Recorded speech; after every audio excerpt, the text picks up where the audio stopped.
I've been roaming around, always looking down at all I see. Painted faces fill the places I can't reach. You know that I could use somebody. You know that I could use somebody. Someone like you and all you know and how you speak. Countless lovers under cover of the street. You know that I could use somebody. You know that I could use somebody. Someone like you.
Looking down at all I see.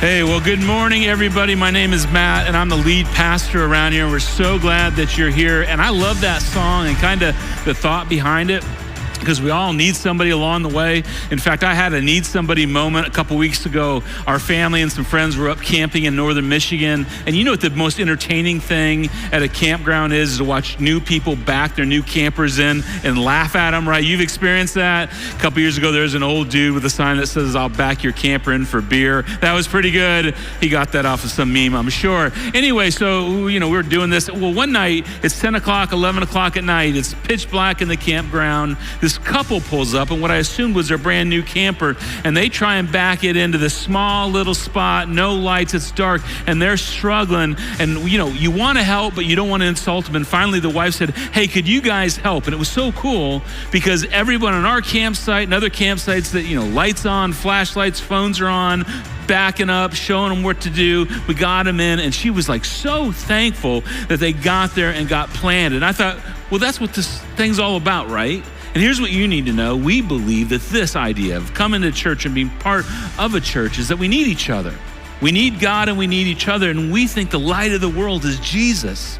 And to shine light for each other in our lives is a powerful thing. And if you're looking for that in any way, shape, or form today, we're just really glad you're here, whether you're in the room or online. Hey, I want to let you know about next Sunday. We have a huge day planned next Sunday at 9:20. We're kicking off the morning with our big back to school bash, and you're going to want to be here. In fact, if you're online and you've been online for the summer a little more than normal, you're going to want to be here because we're going to have tons of fun for the kids, tons of fun for the students, and all the adults. In fact, you won't want to miss what we open up with in the morning. It might just kind of blow your socks off. And then we're going to come back in the afternoon at 4 p.m. next Sunday for kids stuff. It's a program from Stage that we have for parents and their kids with an incredible message. We're going to feed you and have a great time. So parents and kids, make sure you come to that. Last year, it was a raging success. It was so much fun. So make sure you come next Sunday, bring some people with you, and we'll get the school year kicked off together.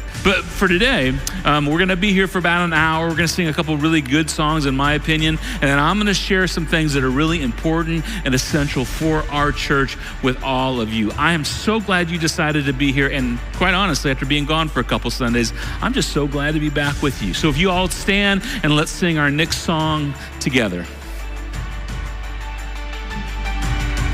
Your word is a lamp unto my feet. Your way is the only way for me. It's a narrow road that leads to life, but I want to be on it. It's a narrow road, but the mercy's wide, 'cause you're good on your promise. I'll take you at your word. If you said it, I'll believe it. I've seen how good you work. If you started, you'll complete it. I'll take you at your word.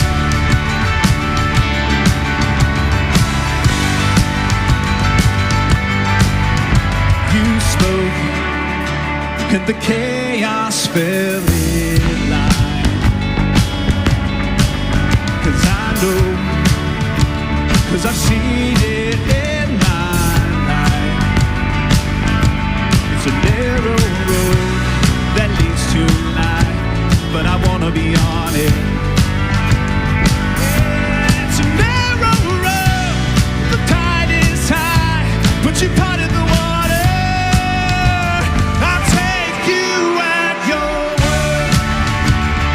Said it, I'll believe it. I've seen how good you work. If you started, you'll complete it. I'll take you at your word. You're good on your promise. You said your love would never give up. You said your grace is always enough. You said your heart would never forget or forsake me. You said I'm safe. You call me yours. You said my future's full of your hope. You never failed, so I know that you'll never fail me. I'll take you at your word. Come on. If you said it, I'll believe it. I've seen how good it works. If you started, you're completed. I'll take you at your word. If you said it, I'll believe it. I've seen how good it works. If you started, you're completed. I'll take you at your word. You're good on your promise. Yeah, you're good on your promise.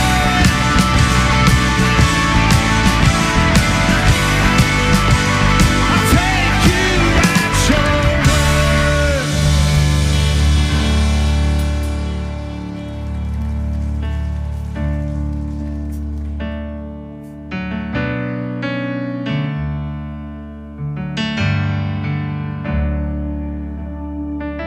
I'll never be more loved than I am right now. wasn't holding you up, so there's nothing I can do to let you down. It doesn't take a trophy to make you proud. I'll never be more loved than I am right now. Oh, Going through a storm, but I won't go down.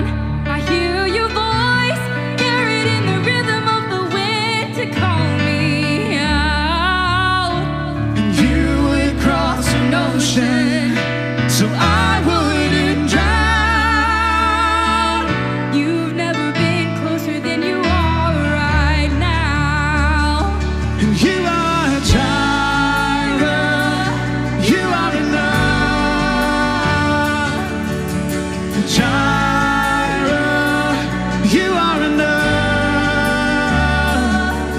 So I will be content in every circumstance. You are a Jireh, you are enough. Forever enough, always enough. You're more than enough. Forever enough, always enough. You're always more than enough. I don't wanna forget how I feel right now on the mountaintop. I can see so clear what it's all about. So stay by my side when the sun goes down. Don't wanna forget how I feel right now. You are a Jireh, you are enough. Oh yes you are Jireh, you are enough. So I will be content in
So I will be content in every circumstance. You are Jireh, you are enough.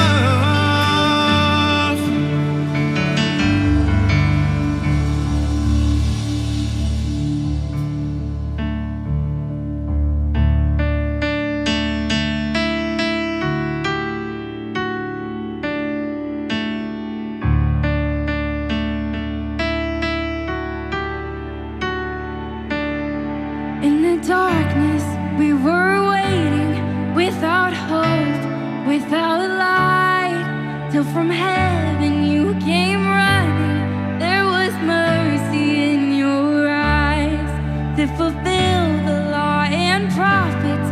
To a virgin came the word from a throne of endless glory to a cradle in the dirt.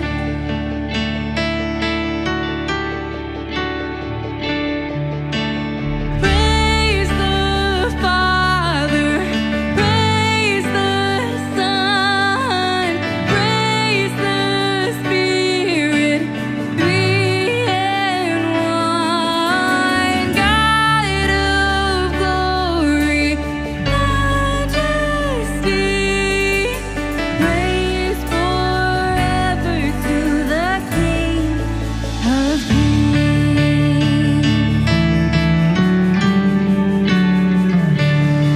You reveal the kingdom come, and to reconcile the lost, to redeem the whole creation. You did not despise the cross, for even in your suffering, you saw to the other side, knowing this was our salvation. Jesus, for our sake you died.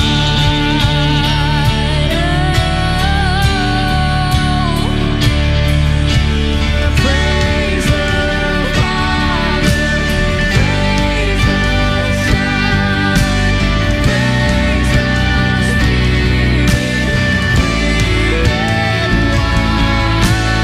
God of glory, majesty, praise forever to the King of Kings.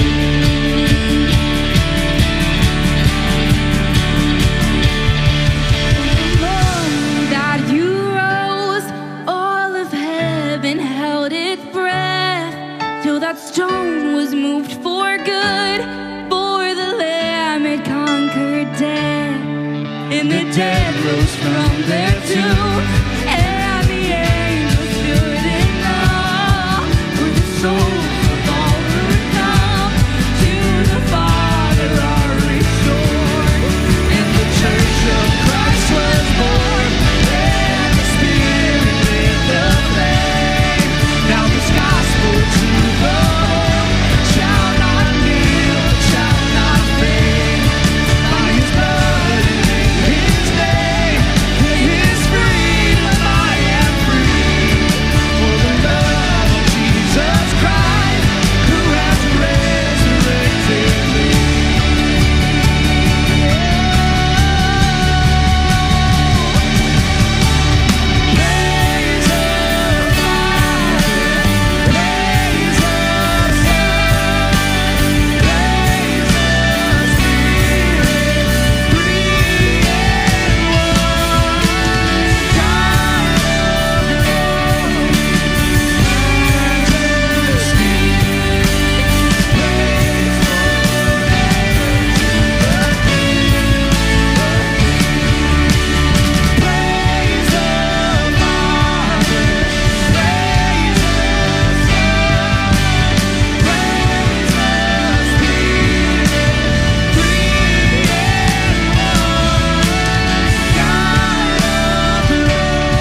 Thank you guys so much for singing with us. You can go ahead and take your seats. And as you do, man, we love singing that song with you guys. It's a song that tells the whole story of why we even do anything at all, why the church exists, why we exist.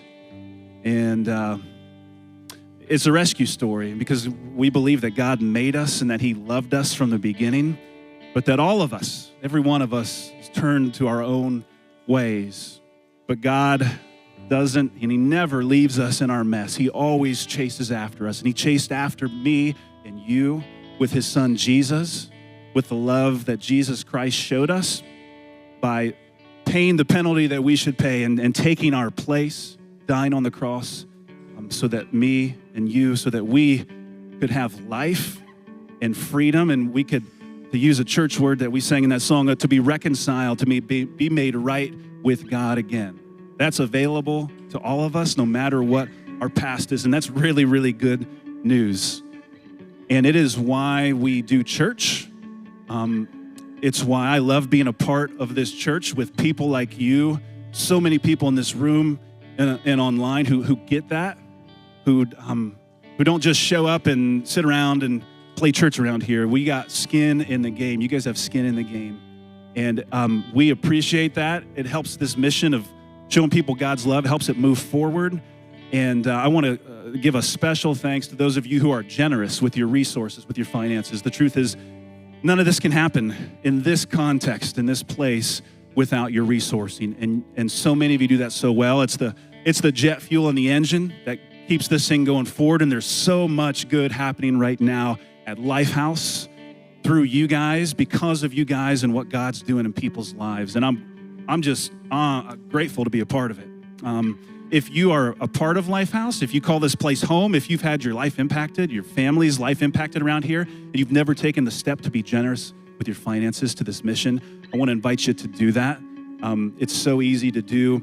You scan the QR code on the seat back in front of you. You can download the LifeHouse app and give that way. That's the best way to do it. Same thing online. If you're new here, we're not asking you to give today. We just hope you come back next week. But again, thank you so much to those of you who call LifeHouse home and you take the step of faith to be generous with your resources. We love you guys. We're going to keep rolling with the rest of our service. And I'm going to turn things over to Matt for today's message.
Did you enjoy that 1 minute sitting in the dark? There was a really humorous, fun video you were supposed to be watching. I'm not sure what happened, but that sometimes happens. That's on us. Sorry about that. We'll make it better next service. So if you missed it, come on back and you can sit through this twice. That'd be awesome. Hey, it is good to have you all here. If you missed the welcome, my name is Matt and I am the lead pastor here. And hey, if you've been around LifeHouse for any length of time, you're probably familiar with a couple phrases we've used a lot over the years. The first one is this, that circles, we're having this major fun issues today. Circles are better than rows. I'll just go ahead and say that. And that life is better connected in this place. And it's this idea that, do we need to turn this on, gentlemen? Is that what our problem is? Yeah, somebody from the audience is like, hey, let me tell you your problem. Is it, are we on now? Is that the...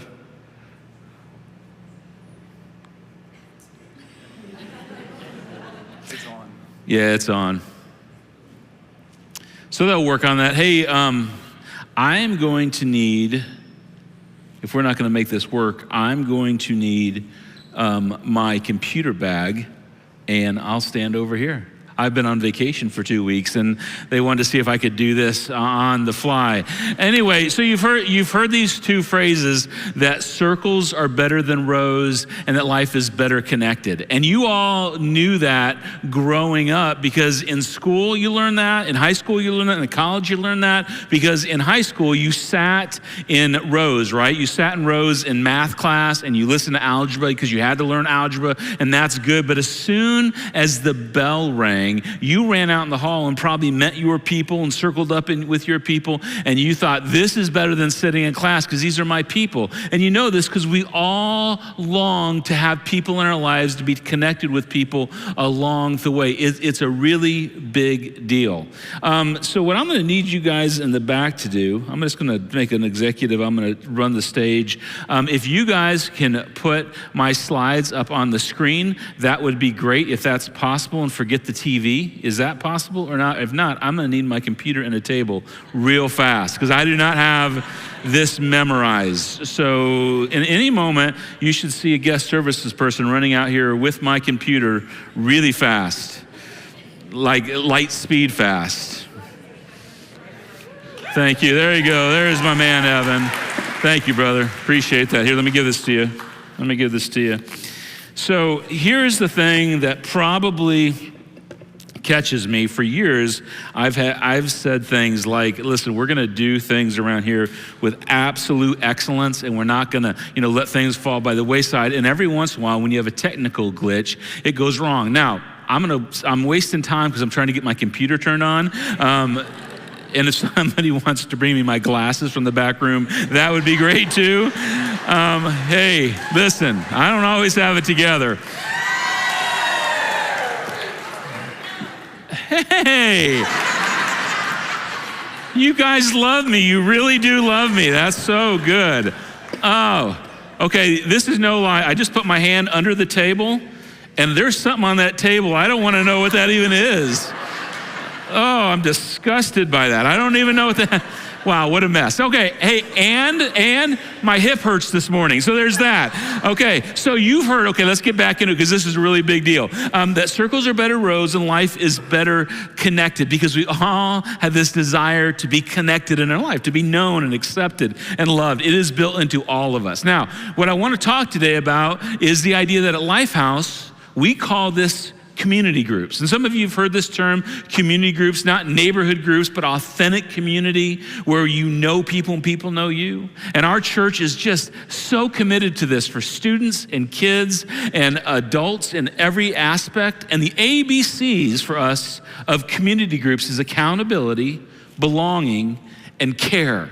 Because you know this, you need to be held accountable for things in your life. As a husband, a wife, a mom, a single person, we all do. And you need to belong to something in your life. That when you don't show up, you're missed in the place that you're supposed to show up. And for care, when things aren't going so well, when you hit hard bumps in life, when you have loss or pain, that someone's there to care for you. And we call this community groups in our church.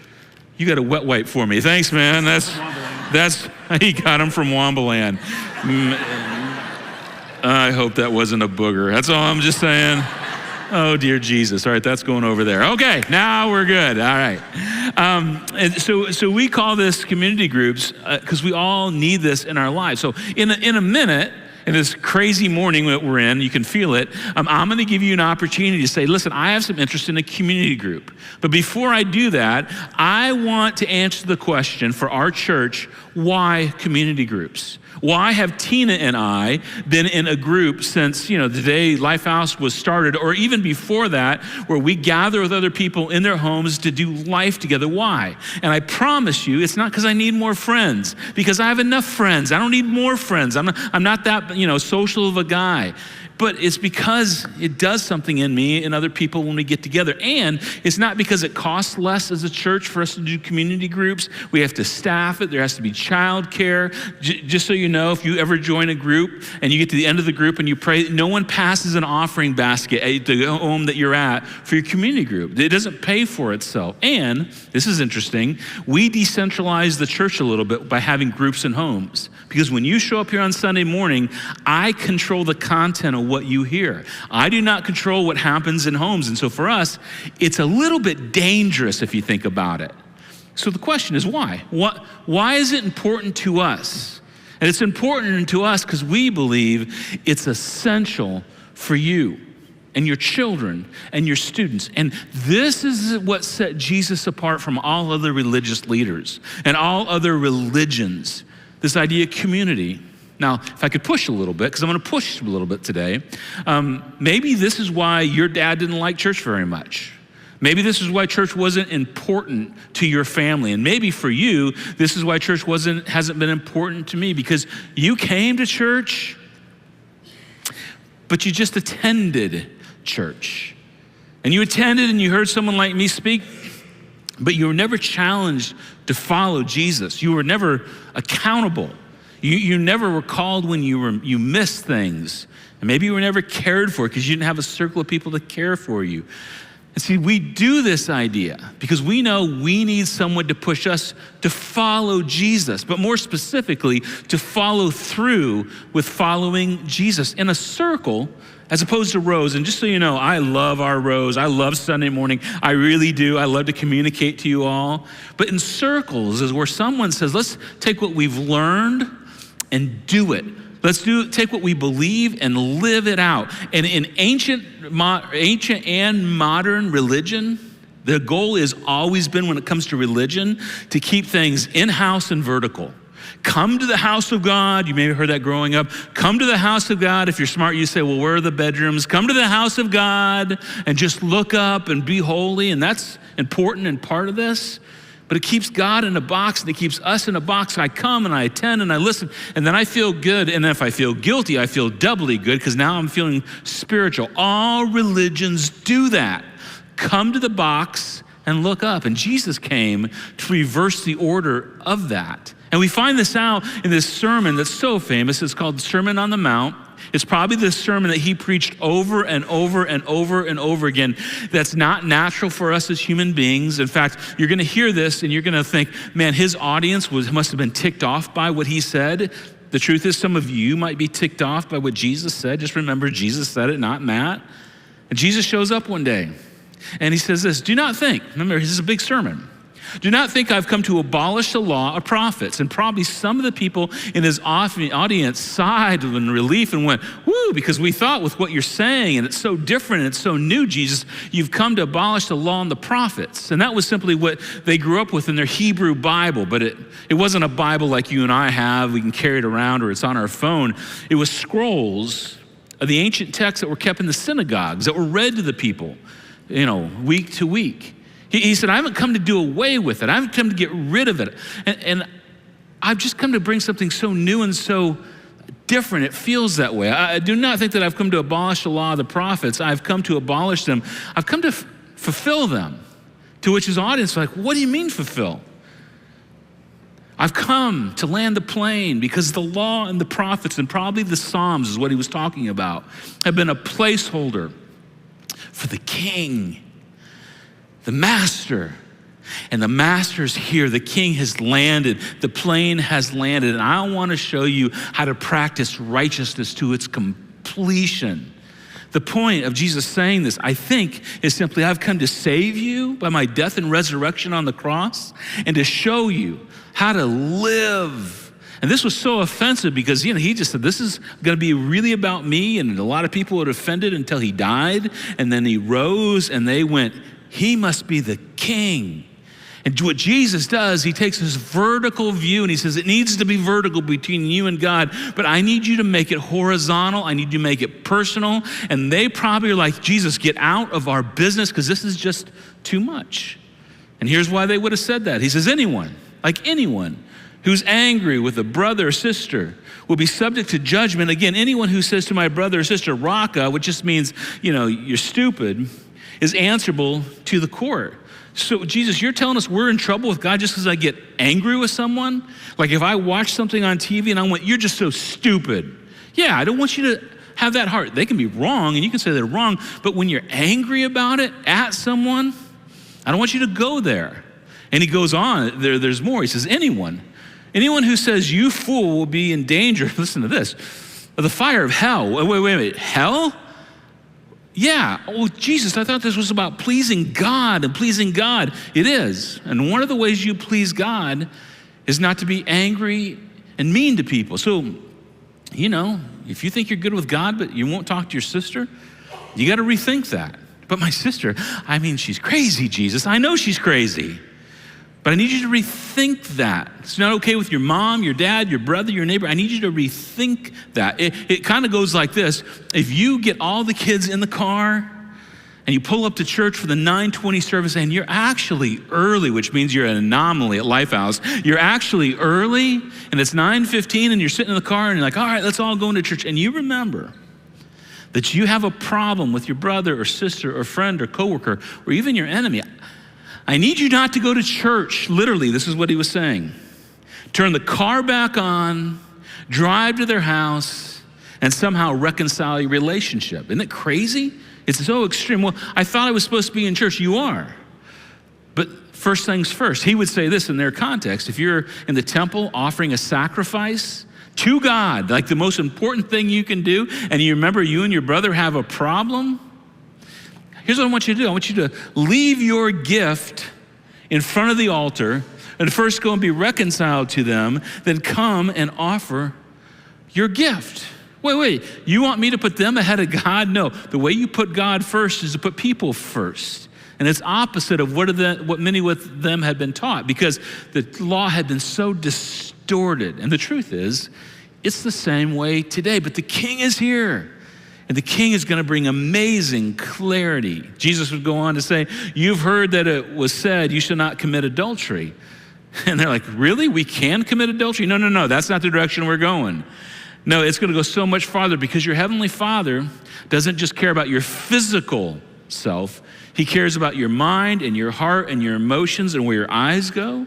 So Jesus says this, but I tell you that anyone who looks at a woman lustfully has already committed adultery with her in his heart. Can you believe he said that? It's so extreme, but it gets worse because he says this, if your right eye causes you to stumble, gouge it out. Wouldn't it have been great if you would have said, gouge it out with a spoon? I think the effect would have been wonderful. Gouge it out with a spoon and throw it away. Jesus, what are you saying? I want your thoughts and your heart and your intentions to line up with your actual behavior because what's inside will eventually lead to the outside. And if you have corruption and darkness in your heart, it'll come out and you'll hurt people. And this is the deal. I want people to watch you and look at your life and see that it's different. And then I want them to want to emulate you because it's better. If your right eye causes you to stumble, gouge it out and throw it away. It is better for you to lose one part of your body than for your whole body to be thrown into hell. Wait a minute, we're talking about hell again? Yeah, because I care about your heart and your mind. Because that's where everything else leads to. One of the things he was doing, just a side note, is he was trying to take men's excuses away for divorcing their wives. Because in this day and age, men could just divorce their wives for any and every reason. And he was saying, I want you to be faithful to the things you committed to be faithful to. In our modern day, it would be men and women. Women, I want you to be faithful to your commitment in marriage and not just say, hey, I don't love anymore, so I'm pulling the ripcord and I'm gonna bail. I want you to guard your heart. He would also say things like this. If someone insults you, I don't want you to insult them back. What if they say a really bad thing? What if they attack my politics or my religion? You don't have to say anything back. You're secure in me. If someone smacks you in the face, you don't have to smack them back. Remember, an eye for an eye and a tooth for a tooth. No, here's what I want you to do. I want you to turn the other cheek. Jesus, who does this? Yeah, and here's the other thing I want you to do. If someone asks for something and you don't want to give it to them, give them 2, give them 3, give them 4. Jesus, that's crazy. It's so hard. I know it's hard. He would say, you have heard, in other words, you were taught that it was said, love your neighbor and hate your enemy. Because everybody does that. I love the people I love, and I hate the people I hate. Jesus would say, but I'm the king now. I'm the king that's here now. But I tell you, it's a new order and a new day. Love your enemies and pray for those who persecute you. Don't pray about them, like God correct them, get them, punish them. I want you to pray for them, for good things for them, for their hearts to be moved towards God. Jesus just came and changed the whole order of things, and he redefined what it looked like to live righteously and how to love God. He would say, love your enemies and those who persecute you, and his audience would go, Jesus, that's absolutely ridiculous. No, nobody does that. In fact, right now you may be thinking in this certain culture, the world we're in, the way things are going in our United States of America, nobody does that. And then Jesus was laid on a cross, and nails were driven into his hands and feet, spear in his side, hanging on a cross, and he looks at the people who had hung him there. And he says, Father, forgive them, because they don't know what they're doing. And he did exactly what he said for us to do. Now here's the question. What if we actually did what Jesus said? In this culture we're in this season of our country, in this season of your family, what if we just did this? On Peter's worst day, or at least one of his worst days, he's walking along with Jesus and a handful of other disciples, the core guys, the in guys, his circle, his small group, his community group. And they run into Matthew. And Matthew was a tax collector. You probably know this. And I thought about how to phrase this in terms of this day and age. Maybe you could think of Matthew, the tax collector, as the guy that represented big government to the nth degree. Government's total control, because he was a worker for Rome. He was Jewish, but he worked for Rome. He collected taxes for Rome, but he took extra and kept some for himself. He was all about big government. And Peter and his friends, they're about freedom and no government. And they walk up on Matthew at his tax collector's table. And Peter's thinking, oh, Jesus is going to rip this guy a new one. And Jesus says to Matthew, hey, Matthew, you want to join our community group? Isn't that great? Do you want to join our crew? And Peter's like, Jesus, come here. Big government and little government and freedom don't mix. Well, guess what, Peter? In my kingdom, they're going to mix. And if you're going to follow me, this is where I'm going, because we're going to reconcile to each other. And you're going to change, and Matthew's going to change, and you both need to change because you're both wrong. And we're going to do it together. Matthew, you're invited. Peter, stay with me. Don't give up on this. It changed the world, because God was here to show us who he loves, and that was everybody. Hey, Peter, if you forgive, because it's hard to forgive other people, when they sin against you, your heavenly Father will also forgive you. If you're a theological person, this kind of messes with our theology a little bit, because we believe we're saved by grace through the shed blood of Jesus. But I think Jesus just leaned in so hard, he wanted us to know how God loves. But if you do not forgive others their sins, your Father will not forgive your sins. This is so important to Jesus. They had to have been like, yeah, but we're Israelites. We're God's people. I don't care if you're God's people. We're called to forgive everyone, and I want you to be like me. He would talk about money, and he would say, listen, I don't want you to keep everything for yourself. This is a really hard thing in the church, because church people are usually like, hey, don't talk to me about money. It's too private. It's too personal. It's just for my money. And Jesus would say, listen, you're ridiculous if you think that way, because you know this. If everything is for you, you think you're your own God, and you have to pry open your hands and be generous to what God is doing in the world. It's not all yours. This was so new for them, because they had been grown up, raised as good Jewish young men, hearing this: don't do to another what you don't want done to you. In other words, if you don't want trouble, don't make trouble. It's that simple. It's what you tell your kids. If you don't mess with the hornet's nest, the hornets won't mess with you. The problem with this theory is it requires no love. It requires no compassion. Because all you do is you mind your own business and worry about you. Don't worry about them. And Jesus, the King, comes along and he says, follow me.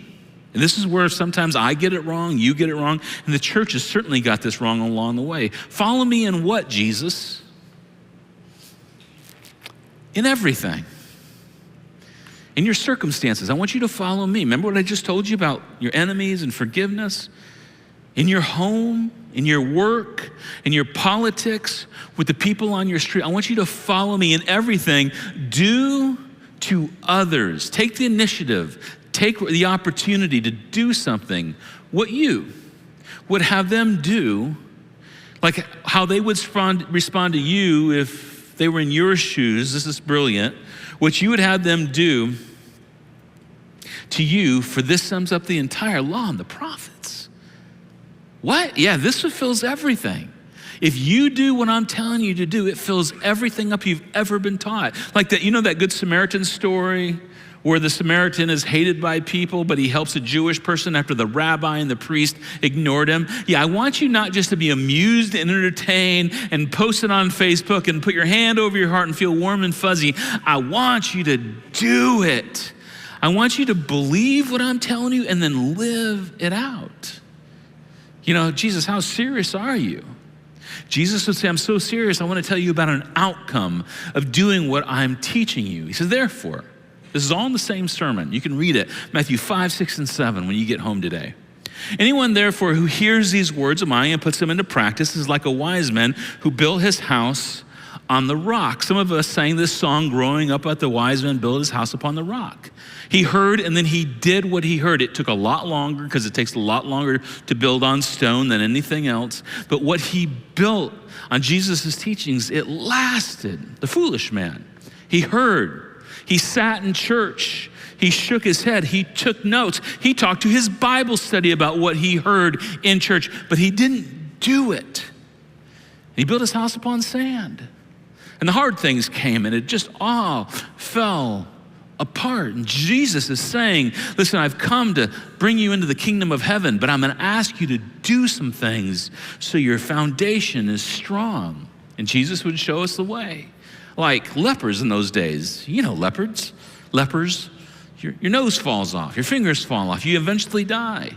They were untouchable, and Jesus would embrace them, heal them, love them, be with them. Romans, like the guys that Matthew worked for, they hated Romans. There's a Roman centurion that said, Jesus, would you heal my servant? Jesus looks at him and he goes, I have not found one in Israel, like all God's people, that have your faith. It was so insulting to the Jewish people. Big government people, you have more faith than anybody I've ever met, Roman centurion. And he called them into his kingdom. And in the first church, like the first century church, they saw Jesus teach these things and then die and rise from the dead, and then they just grabbed onto it with both hands. And they lived it out in a way that we can't even imagine. And they decided, I'm going to live this way of Jesus.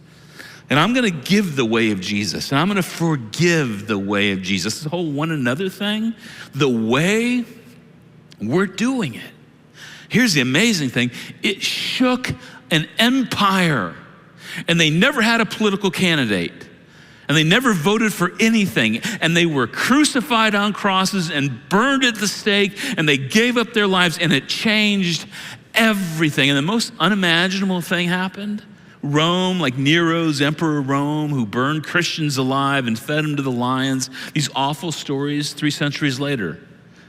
The Emperor of Rome became a Christian. He may not have been a great Christian, but he became a Christian because Christianity, following Jesus, had changed the Roman Empire. And it was not just because people believed in Jesus, because they lived like Jesus.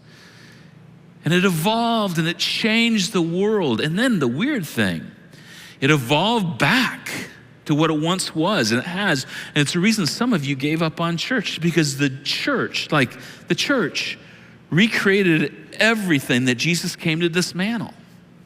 This beautiful expression of, listen, I'll come and sit in rows and listen, and I'll learn, and then I'm gonna go practice turned into, I'm coming to the box, I'm going to say my prayers. I'm going to look up. I'm going to ask for forgiveness, and that's all I'm going to do. And then I'm going to hide in the corner, and I'm going to try and be holy, but not interact with anybody that makes me unholy. That's exactly the opposite of what Jesus came to do, because Jesus came to say people matter to God. Here's the beautiful part. I think some of you have fallen into this beautiful, beautiful lane. There's always been a remnant.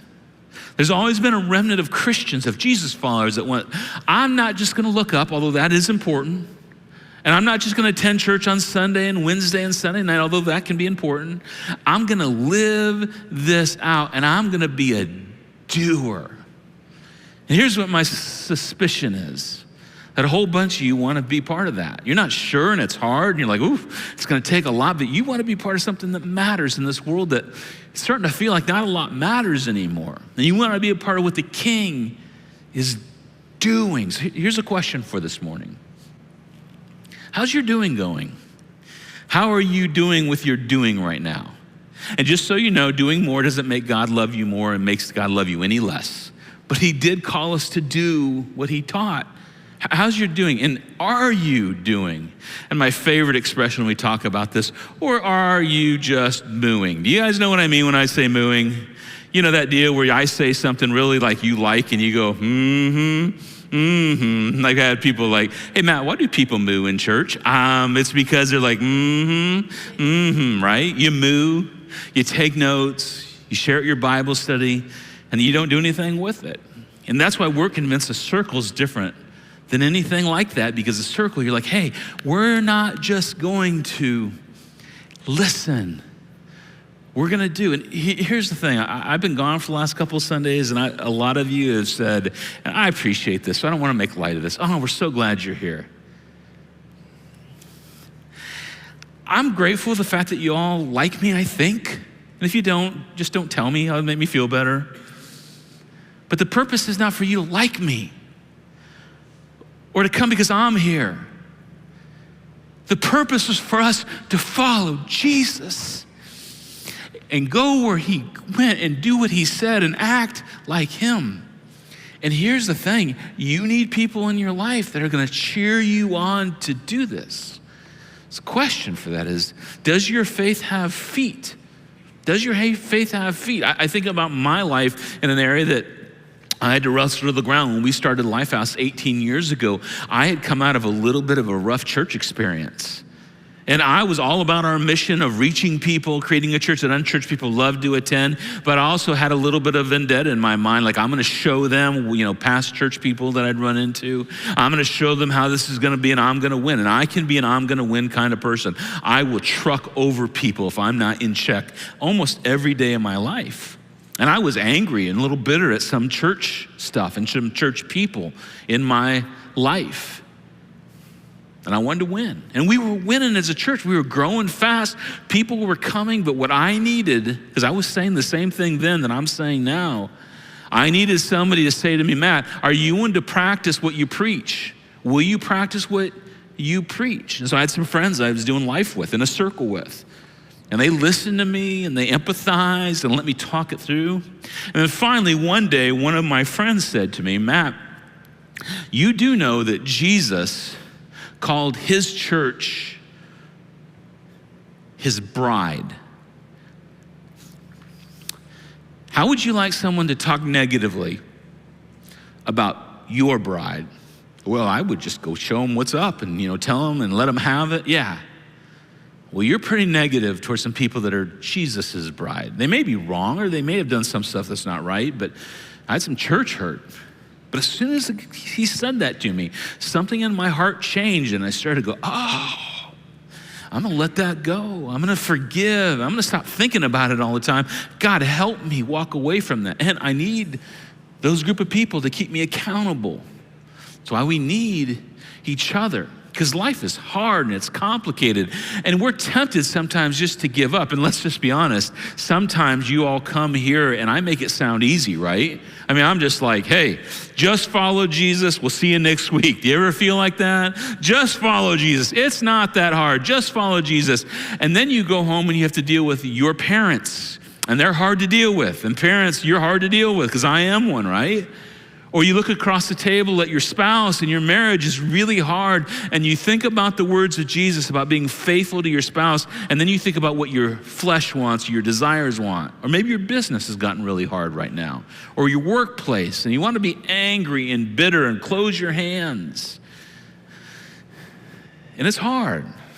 And you're like, heck yeah, it's hard, Matt. And every time I say that this is what you think, Matt, they just like pull you out of the basement, roll you out on stage. You say your words, they put you back away till the next week. You think that, and that's probably true because I do not understand all that's going on.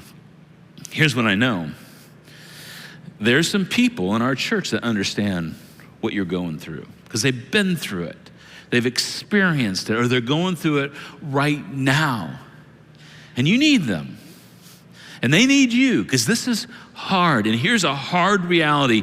Anytime, and this is just a truth I learned a lot of years ago, anytime a church gets over 50 people, the pastor just needs to say to everybody, I can't be there for you.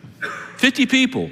We have 2,000 people that attend our church every month. I can't be there for all your needs, but someone can.